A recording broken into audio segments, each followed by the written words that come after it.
Imagine a Catholic priest who looks you straight in the eye and tells you that, sweeping floors or filing paperwork or just balancing spreadsheets, that actually makes you holier than a monk praying in some silent monastery. Yeah, it's quite the statement. Right.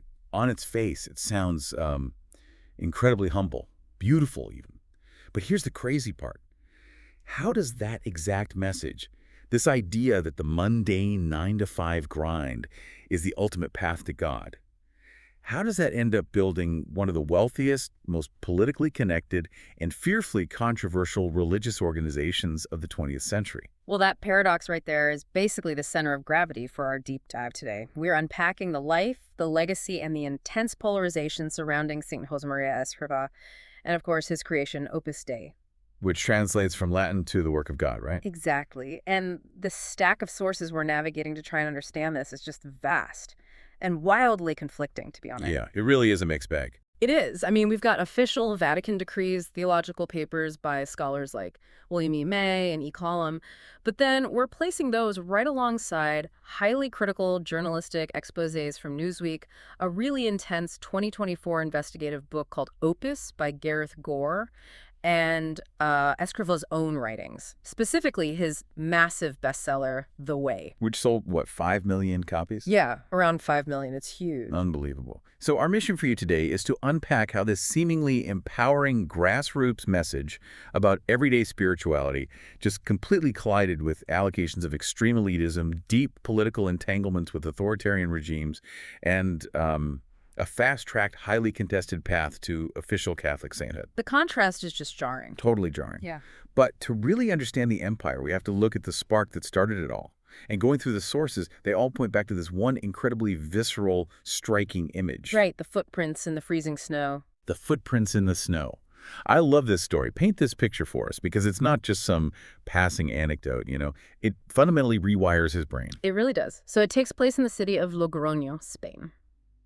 Escriva is just a teenager at the time, and his family is reeling from profound grief. I mean, they have already suffered the devastating deaths of his 3 younger sisters. Oh, wow. For you. Yeah, it's just unimaginable tragedy.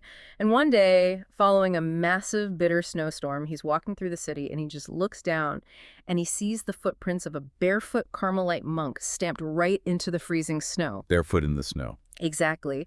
And the sheer physical reality of that intense, quiet sacrifice, it just stops him dead in his tracks. He sees someone enduring these freezing temperatures just for their faith. And it prompts this huge, life-changing internal question. He basically asks himself, if others sacrifice so much for God, couldn't I do something too? And that singular question becomes the engine for his entire life. It eventually culminates in 1928 when he experiences what he describes as this vision for Opus Dei. But to really understand how Opus Dei operates, you kind of have to grasp the core theological shift he was pushing back then. Right, because the context of the time is super important. Very important. In the early 20th century, Catholicism could often feel very rigid, very focused on rules, sin, and a punishing God. But Escriva pivoted hard into a concept called divine filiation. Okay, divine filiation, which means what in practice? Well, it means stripping away the idea of God as this tyrannical master or an implacable judge. Escriva taught that God is, first and foremost, a loving father. Look. He constantly pointed to the biblical cry of Abba, Pater Father, my Father, and the parable of the prodigal son.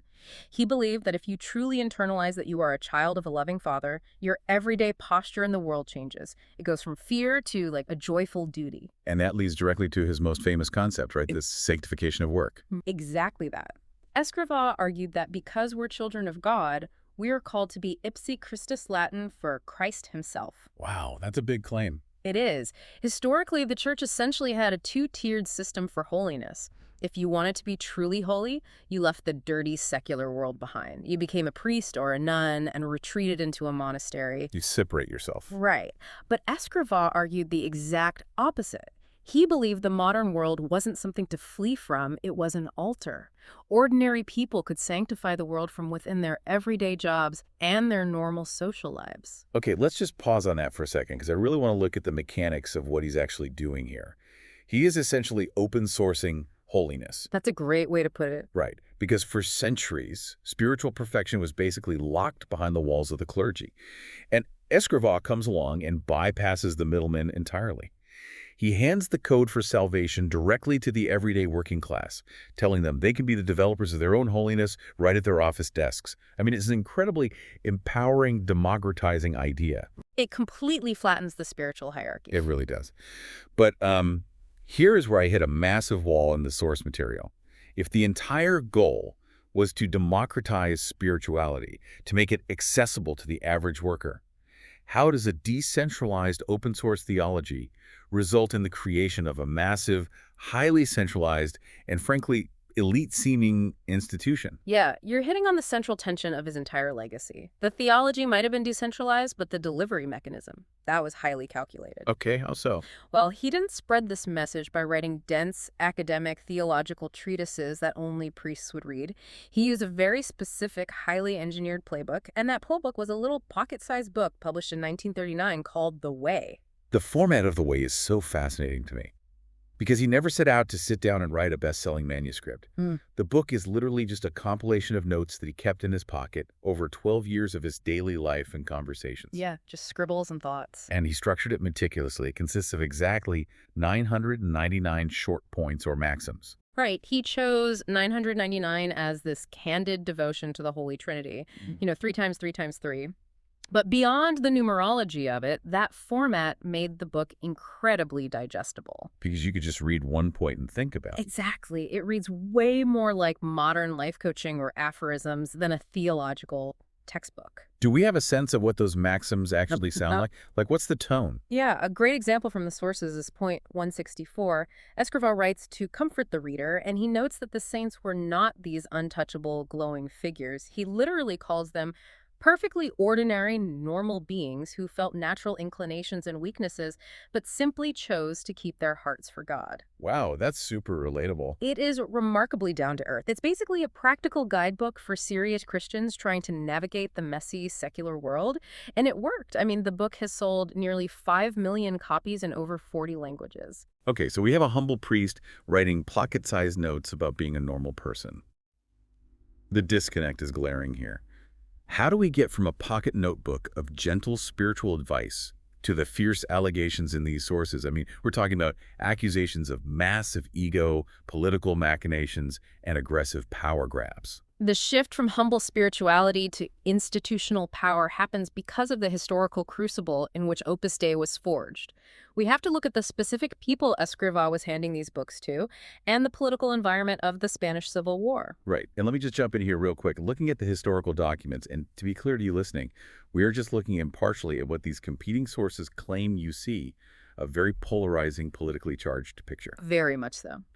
And our goal here isn't to validate left-wing or right-wing historical narratives, but simply to lay out the controversies exactly as they appear in the records. We're just the messengers here. And the historical record is intense, to say the least. During the Spanish Civil War, Republican-controlled Madrid was violently anti-clerical. Priests were being targeted and killed. It was a very dangerous time to wear a collar. Exactly. So Escriva had to flee in secret. He eventually settled in Burgos. And Burgos just happened to be the headquarters for General Francisco Franco's right-wing nationalist forces. Right, so he ends up right in the center of Franco's base. Fast forward to the late 1950s and 60s, and Opus Dei members are deeply embedded in Franco's authoritarian government. But why?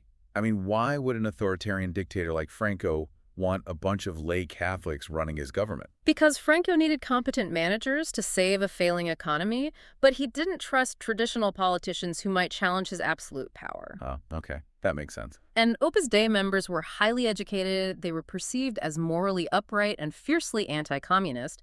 Plus, their theology specifically told them to excel at their secular jobs. So these men became known as the technocrats. The technocrat. Yeah. They took over the economic ministries and essentially engineered the Spanish miracle, which was a period of massive, unprecedented economic boom in Spain. So they literally proved his theology works on a macroeconomic scale. They did their job so well they transformed a whole country.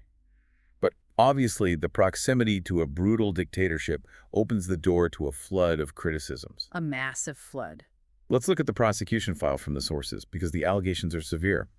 You have a former assistant, Vladimir Felsman, claiming that Escriva actually defended Adolf Hitler in the context of extreme anti-communism, allegedly stating Hitler couldn't have killed 6 million. Yeah, that's a chilling claim. And then you have critics pointing to Opus Dei members' alleged involvement in Augusto Pinochet's military dictatorship in Chile. Right. And the criticisms also target the internal culture of the organization itself. Former insiders, like the renowned architect Miguel Fisac and Maria del Carmen Tapia, who worked directly as Escriva's secretary, by the way, they painted a very dark picture. What do they say? They claimed Escriva had a violently explosive temper, was deeply vain, and kept members as virtual prisoners in the Rome headquarters, strictly controlling their access to the outside world.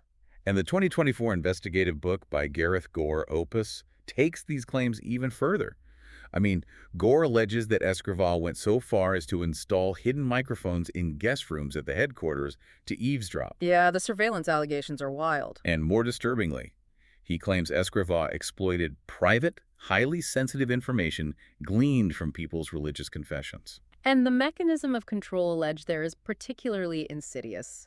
In the Catholic faith, the confession is utterly sacred and sealed. You can't break that seal. Never. So if a leader has access to the deepest insecurities, sins, and fears of their members, that psychological leverage can totally be weaponized. It could be used to assign specific roles, manipulate guilt to retain members who want to leave, or just ensure absolute loyalty to the organization's goals. Add to that the fact that in 1968, Escriva successfully petitioned the Spanish government to grant him an aristocratic title, the Marquess of Peralta. Yeah, the optics of that are just wild. Right. You have a priest who preaches the humility of the everyday worker, demanding a title of nobility from a dictator's government. It certainly paints a portrait of a man obsessed with status and control.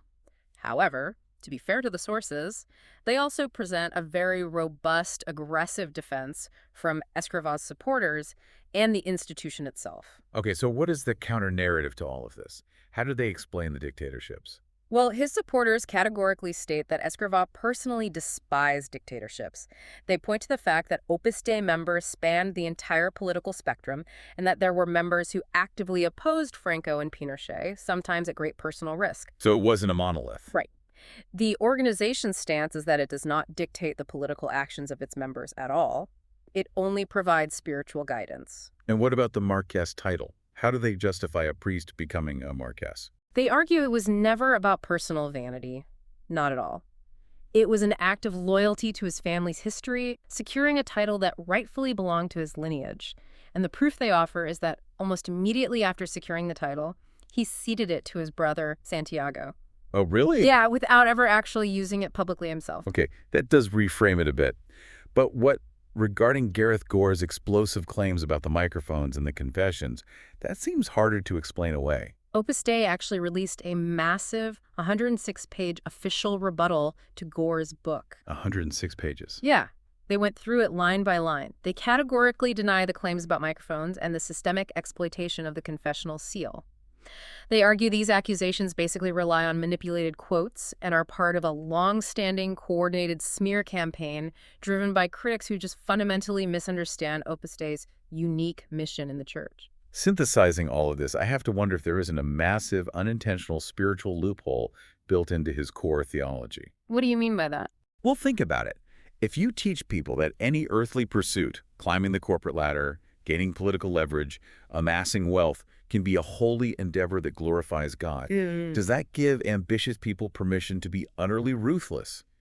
Can you relentlessly pursue extreme power, but internally justify it by telling yourself, it's all for God? Man, that is the ultimate danger of the sanctification of work, isn't it? When gaining influence in human society is framed as a divine mission, the line between holy duty and human ambition becomes almost invisible. Exactly. And nowhere in the source material is that blurrier than in his ultimate acquisition of spiritual power, his fast-tracked path to sainthood. Okay, yes, let's get into this. Yeah. Escriva died in 1975, and he was officially canonized, declared a saint by Pope John Paul II in 2002.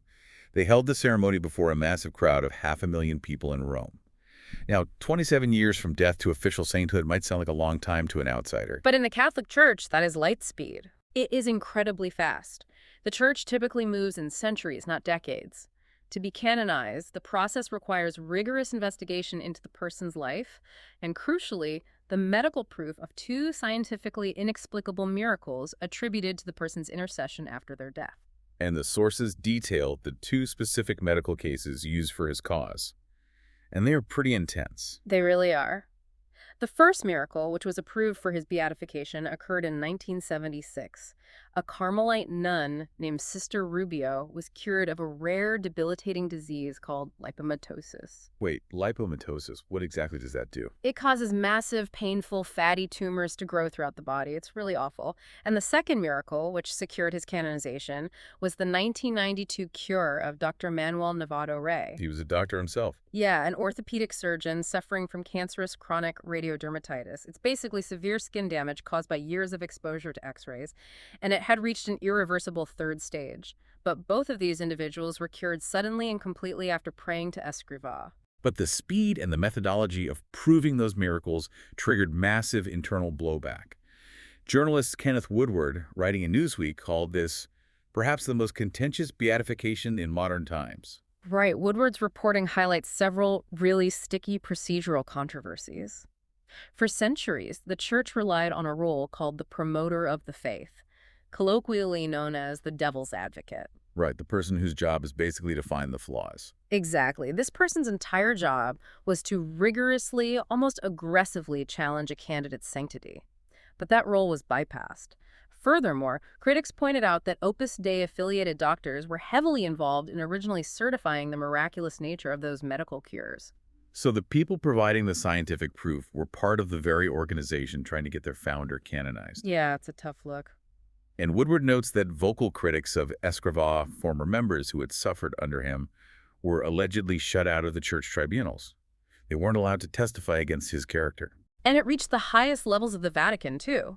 A dissenting Vatican judge, Luigi de Magistris, actually wrote a confidential vote demanding the entire canonization process be suspended. A Vatican judge demanded it be suspended. Yes.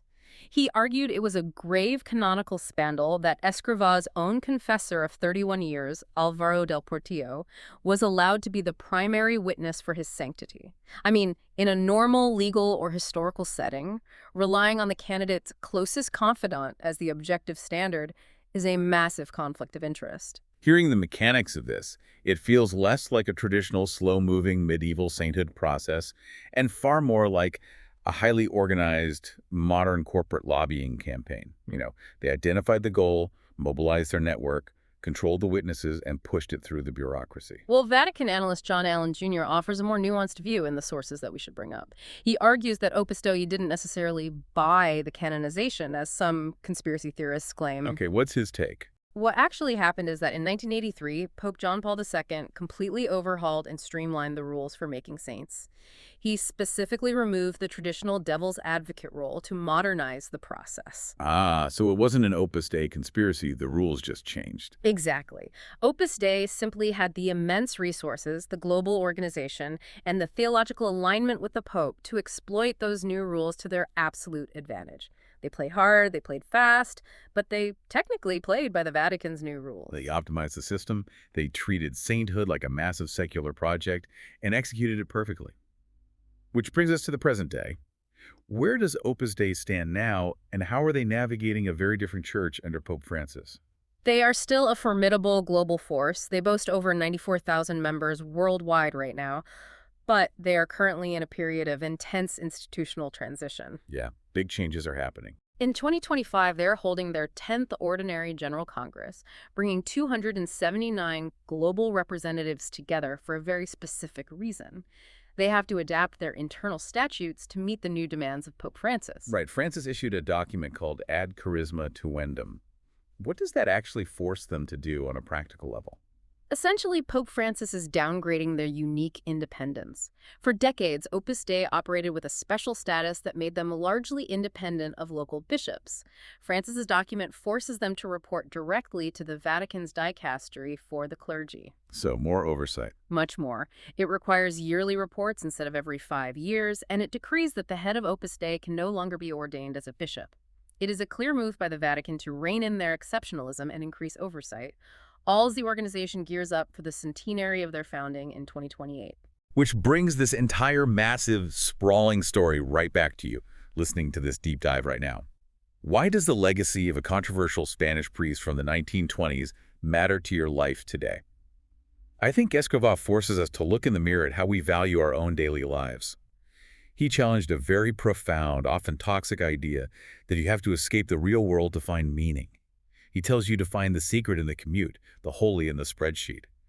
But his wife is also a glaring neon cautionary tale. It shows us just how easily the line blurs between a humble desire to serve the world and a driving, ruthless ambition to control it. That's beautifully put. And that leads us to a final provocative thought to leave you with, something that wasn't explicitly debated in the historical sources, but directly challenges his core theology today. Okay, I'm ready. So, Escriva built an entire global spiritual empire on the sanctification of human work. The fundamental idea that your 9-to-5 labor is the exact altar where you meet God. But look at the trajectory of our economy right now. We are speeding toward a future dominated by artificial intelligence and automation. We are looking at a society where human labor, the traditional 9-to-5, might be increasingly erased from the human experience entirely. That is wild to think about. Because if the future of humanity is post-work, what happens to a theology built entirely on the holiness of the worker? If there is no work left to sanctify, where do we look for those footprints in the snow? It's a huge question. Something to really think about as you go about your day. Thanks for taking this deep dive with us.